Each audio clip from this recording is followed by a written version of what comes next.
When I was in school, like I can honestly remember being in school and the teacher telling us we're going to talk about Africville the next class, and me getting ready like, this is just awesome. I'm going to show off and tell all my friends this is where my dad's from, and I know where Africville is, and I've been there, and I came into class the next day, and the teacher talked about how horrible it was and how people were done a favor by bulldozing it. So that kind of caught me off guard and said, wait a minute, is this a safe place for me? And so I've always been like in school, it was like a balance of like, I want you to know it's better than this, but I don't know if you're a safe person for me to actually give you this information. What are you going to do with it? It's just like, that's how we feel though. Like I never understood that when I was, sitting in these classes and they're talking about these things and I'm like, but that's not what it feels like. It doesn't sound like, I can't believe these things kind of thing almost, just because that's all you're getting.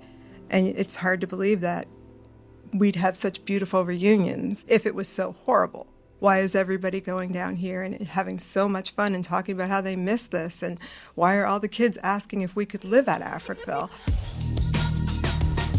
The Africville relocation was presented as a liberal and humanitarian measure to improve the living conditions of underprivileged people.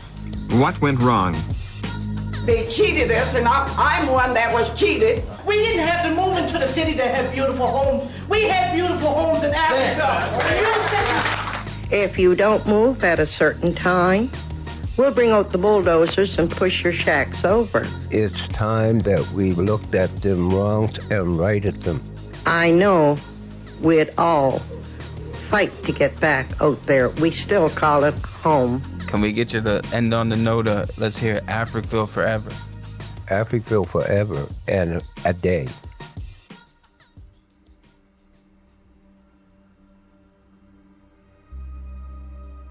In the last episode, we learned how the community was established. This time, we are going to explore how it thrived. In the face of open, systemic racism and a lack of any support, Africville rose on its own 2 feet and built a unique society. Adversity became a motivation to care for each other with homegrown love. Barriers to opportunities fueled resilience to succeed, and the community performed in art, culture, and sport. The essence of this spirit lives on today. Every summer, the Africville descendants and survivors meet at Africville Park for a reunion, and this has become an opportunity to celebrate and reconnect. I do photography. So I was down at the 35th reunion, and I said, nobody's really documenting these elders, and we need to, because they won't be here forever. So I walked around and I was like, I'm just here with a decent camera. I can take a decent picture, if you'd like me to take your picture. And people started grabbing me and pulling me in all these different directions. So I ended up not getting anybody's name. In looking at that, I was like, we need the stories. What are these people thinking about when they're down here at this reunion and celebrating and stuff, right? This is Amanda Carvery Taylor, the author of A Love Letter to Africville, a book that captures a collection of happy memories from Africville elders. My dad is from Africville, and I just grew up, being told about it, loving it vicariously through them kind of thing. And I just didn't get why the way that we talk about it with other people outside of the community and the way that I feel when I'm in the community are just so incredibly different. Oh, it's definitely something that you have to go do to experience that joy. It's almost like Sunday service or something, like when it comes time for it. If you're in Halifax and you want a rich piece of cultural history, like Africville Reunion is the place for it. When people talk about Africville, they talk about the dump, they talk about the prison. Those are things that were surrounding Africville. That's not saying anything about what's in that community, right? So I was like, we are not looking at the right things here. Let's flip the page. Africville was a great place to be. back the field back of my house. It was a beautiful field. The field ran down into the shoreline and then like the water. That was a big thing for us kids. Like we grew up on the water. Building a soapbox, wheels off of a carriage, and I had two. I could try to make a tandem out of it, and I had a little truck instead of a car. While some were ready to share stories, others were hesitant. Even if you're from Africville, it can be very hard to get elders to open up about their childhood memories. But Amanda knew how important it was to document this side of the story. Her compassion and commitment won through. Lots of them are willing to speak. I know a lot of them are very private, and so it was difficult to convince people to participate at times. It's difficult because people, like elders, don't see these things as important always. To say, oh yeah, I ran around and I played and I went swimming. Like, why would that be important? And I'm like, but it is. It is, because we want to know what life was like. Yeah, it's not like you were all trapped up. They were normal children, the same Exactly. as the children outside the community, right? Or the people outside the community. I'm always encouraging people to talk to elders, to see these stories for yourself, hear them. It's just so, and it's so nice to see these elders telling me these, like they get so excited when you start talking about it and you're like, this was their lives. Like this was the best point in their lives and they were having so much fun and they just want to tell you all these things and you're like, wow, you're so excited about this still at this age. Like that's how much it meant to you. But now that I think people have seen what I did with it, they're more willing to participate in anything we do moving forward. One assumption that the elder stories challenged is that Africville was a place of poverty, a community that struggled to access the essentials in life. Oh, we lived quite comfortably, very comfortable. I never, you could go to almost anybody's house and say you're a little bit hungry. You were eating. Oh, yeah. We always fish. If you go fishing, then you get a whole bunch of mackerel, like 2 or 3 dozen, and you give them, anybody wanted any, while you're walking home.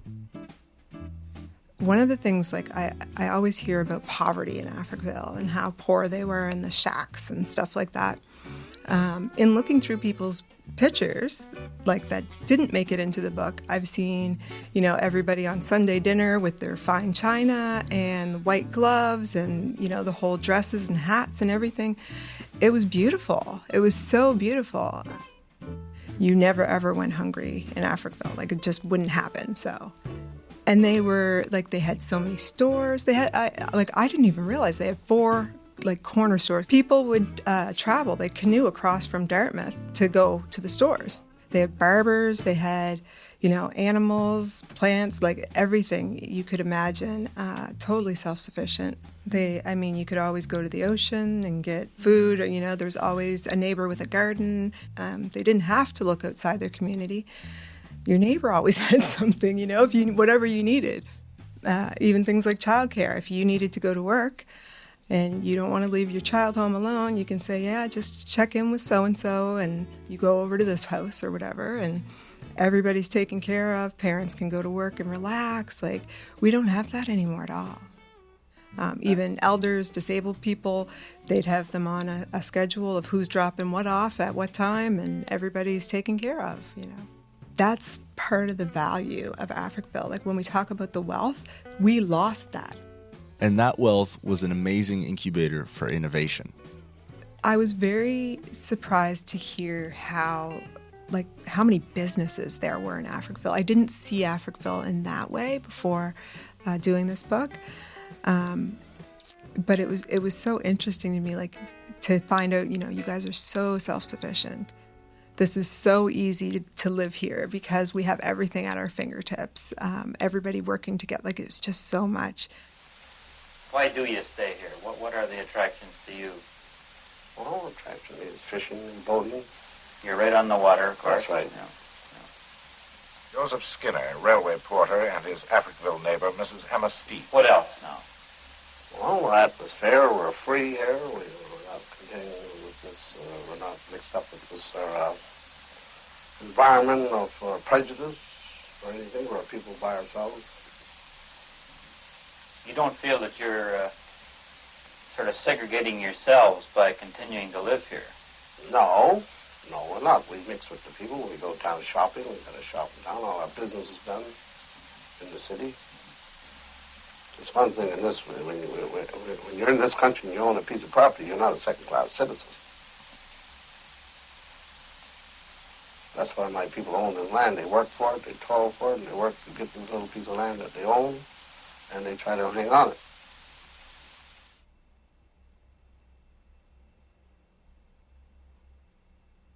Was Africville a safe place?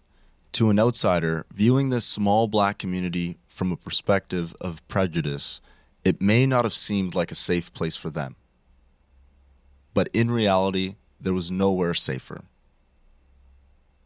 One thing that Granddad, Uncle Victor, Uncle Irvin, everybody always drilled in my head was, like, there was no locked doors. That's Any time of it. the day, you could walk in to anybody's house and always feel like you were protected, or if you needed something, what was theirs is yours without a question, right?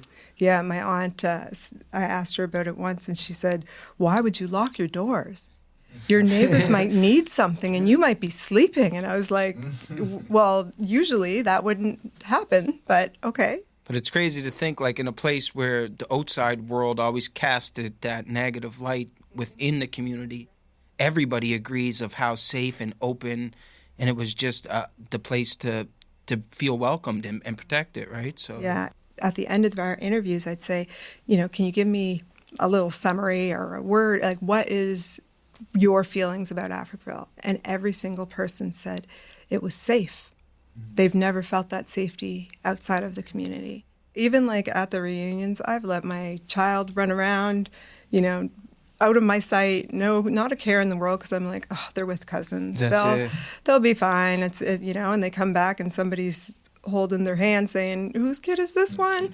I just want to let you know they had a hot dog and right? But it's that glimpse. them. It's that glimpse of almost what the community was. We get to Exactly. experience that, which is it's good and it's healthy to feel that. It's just now we got to find a way to get back to that. Yes. Right.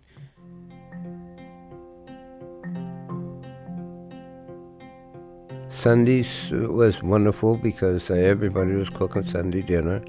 The church would always be full of people praising the Lord. It was very spiritual on Sundays. Faith is strong in Africville. So the church was like the center for everything because it had space. You anything you wanted to do, you could do it at the church. And Africville had a beautiful spiritual church. It was a spirit, you could just come up your door and be on the way to the church, and you could feel the spirit that was in the church. Just showers of blessings would go.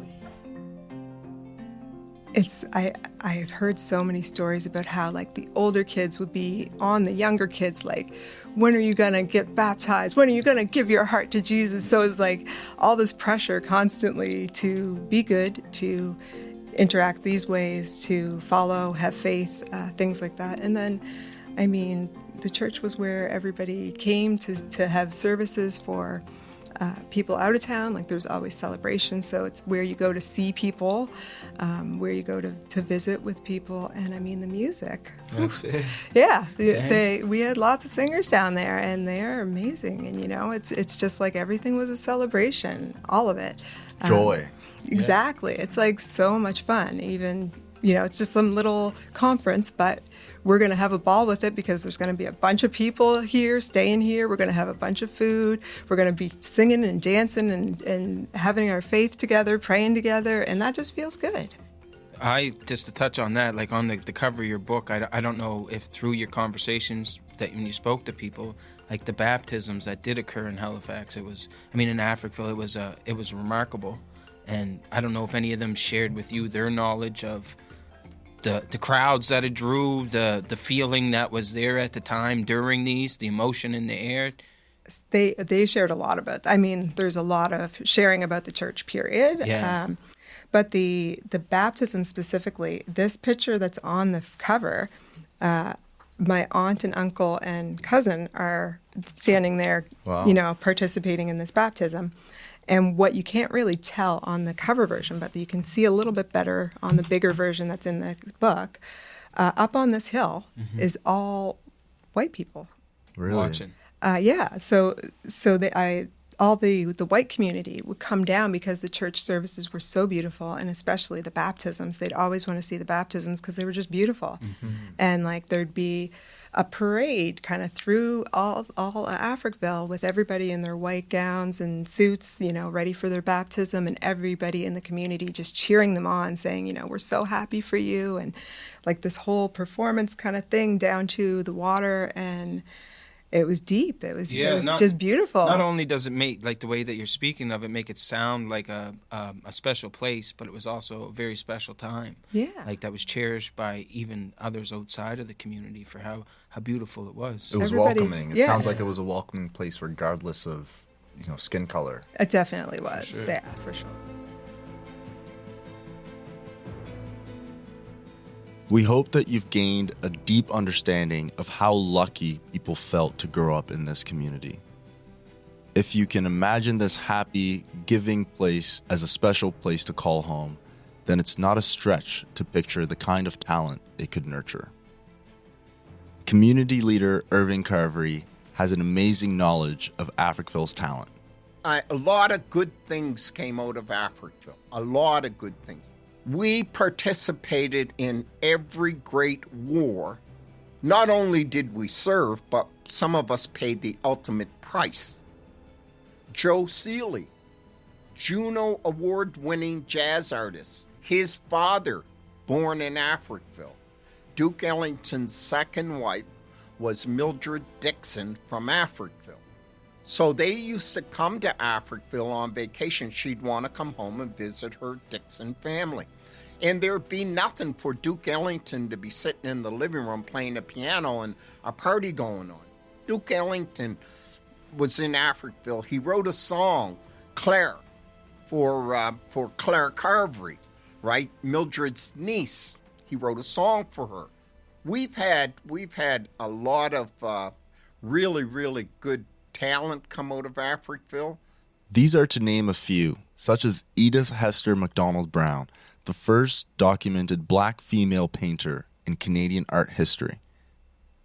Or George Dixon, a Hall of Fame boxer who was the first ever black athlete to win a world championship in any sport, and is widely credited for inventing shadowboxing. Africville even had a lasting impact on Canada's obsession, hockey. 1875, the formation of the Maritime Colored Hockey League was formed because black people were not allowed to play on white teams. The slap shot and the goaltender going down on the butterfly was invented in the Maritime Colored Hockey League. Because back in those days, the rules of hockey, the white people's rules, you weren't allowed to raise your stick above your shoulder, and the goaltender had to stand erect at all times.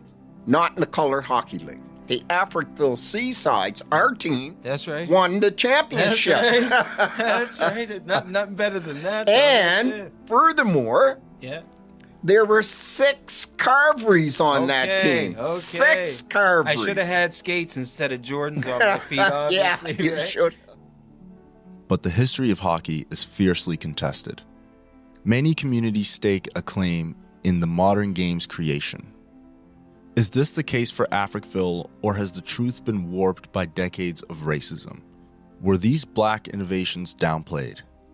With the destruction of Africville in the late 60s, with the effort basically to sterilize Canadian history, not just in terms of black history, but in terms of French-Canadian history and other histories over the decades, because we tried to make it basically until the last 40 years, they've tried to make this a white Anglo-Saxon country, ignoring the 50 other ethnic groups that helped build this nation.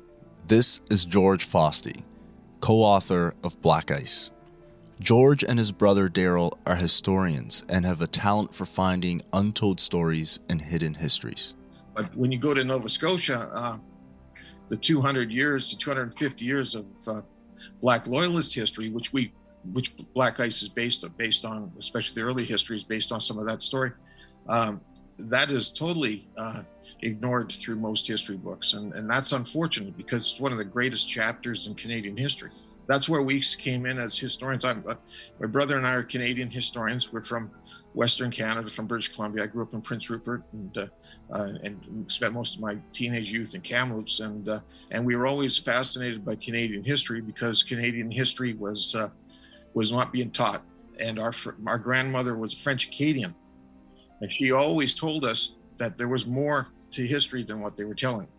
And this is why when we came across Black Ice, we saw this not as a black history, not as a white history, or as a hockey history. We saw this as a story. You know, like I said, coming from Acadian roots, we understood what it was like not to see your history in the history books. So we didn't think anything of it in terms of going out looking for the history, because to us it was a journey. For sure. Now, George, some of our listeners may not have had the pleasure to read your book yet. Maybe you could explain the innovative way that the players in the Colored Hockey League used to play hockey. We assumed, based on what we were seeing, was there's a reference to what appears to be a slap shot as early as being used on the lakes, Dartmouth Lakes, as early as 1892 in the newspapers, where they describe using slapping the puck. And it looks to me like a description for an early slap shot.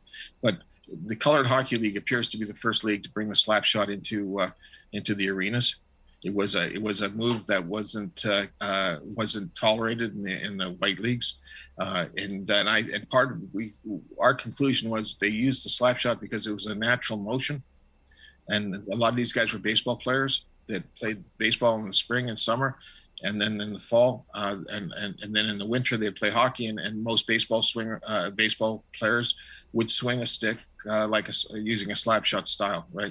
And so we felt that there was a direct link between the fact that these early players, many of them were baseball players turned hockey players, that the Colored Hockey League would have adopted a much more broader definition of what was a valid shot. We see accounts in the newspapers around 1898, 1900 of Spider Borden out of, I believe he was out of Dartmouth, going down on the ice. Henry Braces Franklin, again, another Dartmouth goalie who's only 3'6" tall. He was, as I said in the ESPN piece many years ago, the reason he would go down on ice is because he was already there. So that's a good way to put it. Yeah, and but he was a flopping goalie, 3'6", and so those are the kind of things. Some of these guys at halftime they would play to the crowd. They introduced their little shows. They went on dance. They went and did the cakewalk and other dances at midtime. Similar to what Eddy Shack would have done. Entertainment at their games, which was contrary to a lot of these other leagues. I think their style of play was faster moving. One thing that caught our attention was that a lot of these guys, especially out of Prince Edward Island, used to skate on the ponds, and some of them were speed racers or speed skaters. And so I could imagine, and some of these guys were clocked at levels that were not recorded in the NHL until 1940, late 40s and 50s, using tube skates. And then, like I said, this for our listeners, this was all pioneered, all innovative. The game was being played this way decades before the NHL came into existence. Yeah, the NHL comes in after 1917, right? And you've got prior to the shutdown of Canadian hockey in 1914, you have as many as 5,000 hockey leagues across the country. Spread all over. Various hockey, in these small communities. Every community had its own hockey league, and little hockey leagues and fly-by-night leagues, etc. But there's a lot of that history we don't know to this day. A lot of it's missing. But what we've been able to find is of the Nova Scotia history is quite revealing, because it's some very well documented accounts of the early game. You don't see that in other parts of the country. Okay. But it's a fascinating era of hockey in Nova Scotia, and the caliber of athlete was quite high. It's pretty crazy, though, even hearing this all from you. This is my assumption, when you approached this book or the story, were you expecting to uncover so many things about the Black communities here in the Atlantic provinces, and Nova Scotia especially? No, I don't think we were looking at any of that. We didn't expect a lot of this history, because most of this history had never been told to us. And so when we were writing this and telling the story, this was the stuff we were basically putting back into history. We weren't rewriting history. No. We were just reclaiming the history that had been taken out. And filling in the blanks, yeah. Filling in the blanks, yeah. And this is why, Eddy and others, Irving and others for years, it's easy to, you get branded as a loose cannon or a troublemaker or a radical or socialist or a liberal or whatever you want to call yourself on whatever day when you raise these uncomfortable questions, right? Yeah. But if it wasn't for people like our Eddy, my brother, others, Irving, and other people raising these uncomfortable questions, a lot of our history would be brushed under the rug, and then we would have you can't build a society on half truths. Eventually, those walls come down. As George and Daryl Fosty uncovered a wealth of knowledge and information that challenged the established narrative of hockey, they were met with pushback. The controversies found us, right? Because as historians, we were just going out there talking to people. We were getting the story. We just assumed this was well known, some of this history. It wasn't until after 2004, with the release of the book, that people started to challenge our research, come after us, start to question the hockey histories, go after. We didn't see that in the course of research because we weren't looking for controversy. We're just looking for the story. We didn't put any political agenda to it. We weren't trying to write a black history. We were just trying to tell a story, and we were telling it through a hockey lens. But in 2004, we were quite naive in the sense of the political dynamics of Nova Scotia politics and history and racism. So when we were in there, we'd be coming in and doing our interviews and leaving. We weren't part of the environment or the community, so we didn't see the subtleties. A lot of our history has always been passed down orally. Like, that's how we pretty much learned everything about our ancestors, is through oral tradition and oral history.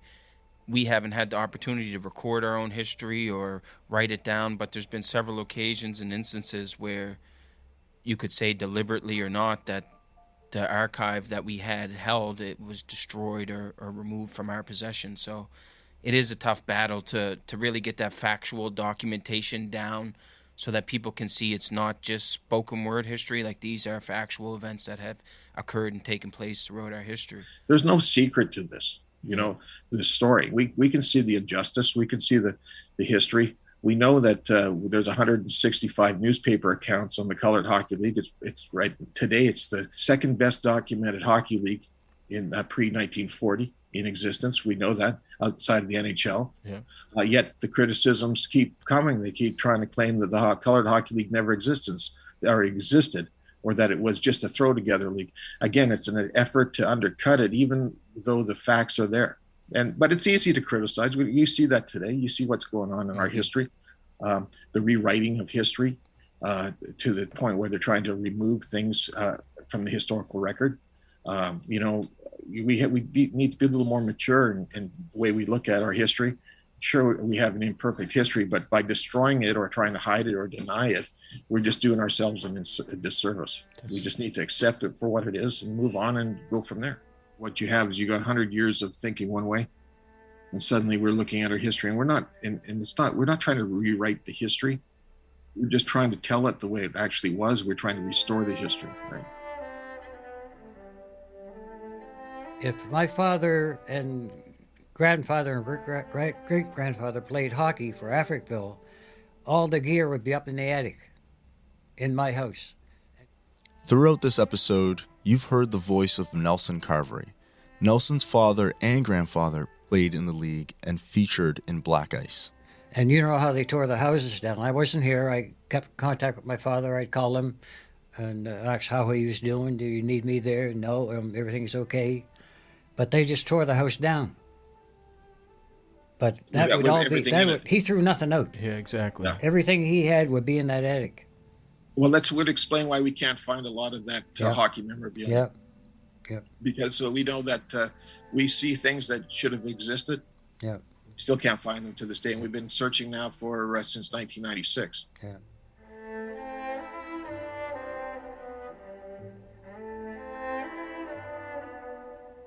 I've always loved Africville. I've always felt my connection to Africville. I've always been passionate about talking about it, telling people about it.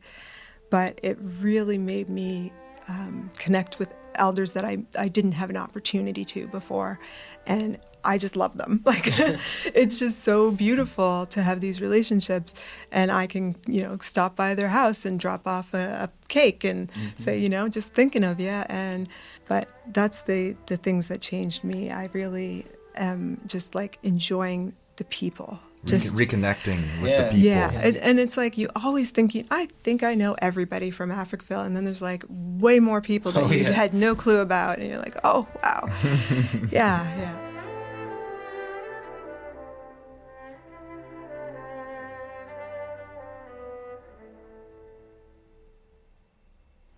In the next episode of Africville Forever.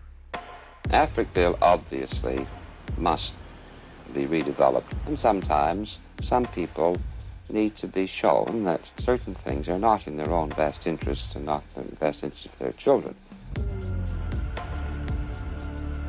We went through the exercise of having meetings with the people there, but behind it all, decisions had already been made. That was prime land. That was important land.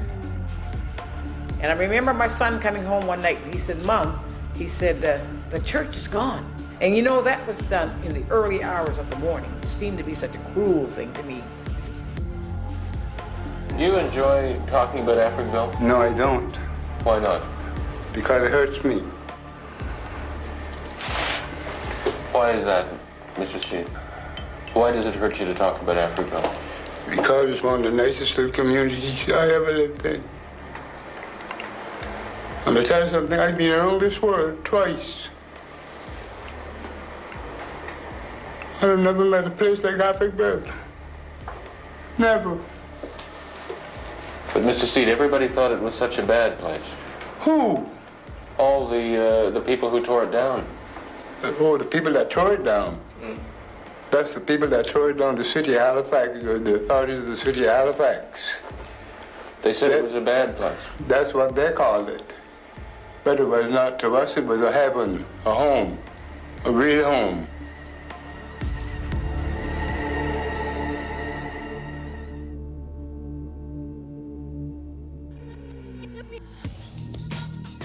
If you want to learn more about how you can support the fight for Africville, visit africvilleforever.com. This podcast has featured the voices of the people of Africville, past, present, and future. We encourage you to seek out more stories for yourself, as this show has barely scratched the surface of this incredible community.